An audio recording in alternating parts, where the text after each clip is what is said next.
Hi, this is the first of a series of videos where I'm going to show you step by step how to connect and record your digital piano or keyboard on your computer, whether you want to use it as a MIDI controller or record the actual sound of it. So in this first video, we're going to go back to basics and have a look at exactly what is the difference between MIDI recording and audio recording, because it's a source of confusion to beginners. And once you've got to grips with that, all the rest of the videos on connecting will make a lot more sense. So let's head over to my screen and see what I'm talking about. So we're looking at the difference between MIDI and audio recording.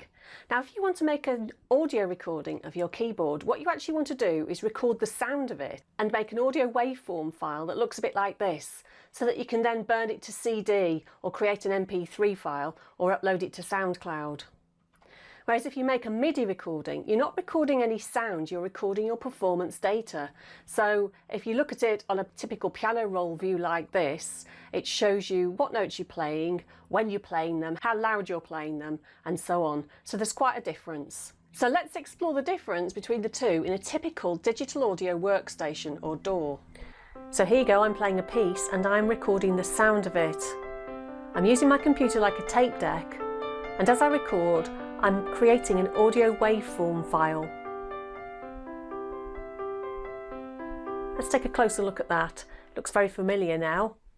And you can see that I could save this and I could burn it to a CD, or I could create an MP3, or I could add extra tracks to it. Now I'm going to play the same piece again, but this time I'm only going to record the MIDI data. Okay, so I'm recording the notes that I'm playing, how long I'm holding them down for, and how loud I'm striking the notes. You see this looks quite different? If we have a look closely, you can see that all the MIDI events actually appearing over time. So there's no sound there, just the notes that I've played, and if I double click and open up the piano roll view, it looks slightly different to the one that I showed you before because this is different software, but it's a very standard view where you've got the keyboard down one side, which represents the different notes, and a grid over time that represents which ones I played, how long I held them down for. Now I'm not actually displaying here the velocity, but it is being recorded as well so that it will play back with some expression. Now let's have a bit of fun with this. What I've done here is I've actually put some program changes in, and listen to what happens.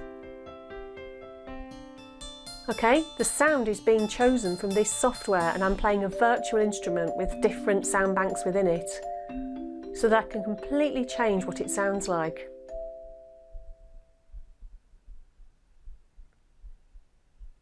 Now if I open up the piano roll view again, select all the notes, I can easily transpose them. I just simply go to this menu here, choose transpose, shift everything up by 5 semitones. Do you see the notes all jumping up on the grid? Now let's play them back and you'll hear that they sound higher.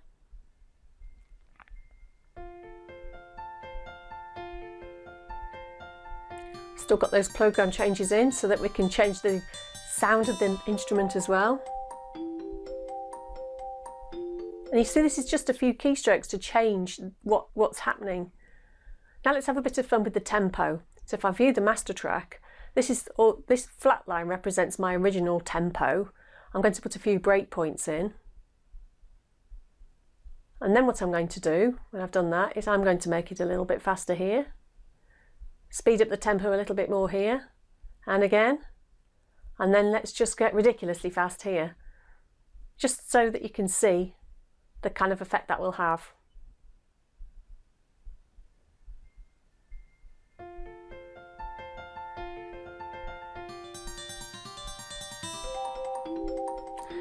Speeding it up doesn't affect the pitch at all, it just simply plays the whole thing back faster.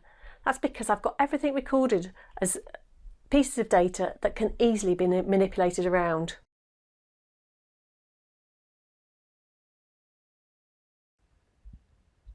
Now that we've covered the basics of MIDI and audio, make sure you click here to subscribe so that you see all the other videos in this series on connecting and recording your keyboard as they get uploaded. You'll also find, if you look at the description for this video, that there are lots of helpful links so that you can find out more. So don't forget to subscribe, and I'll see you in the next video.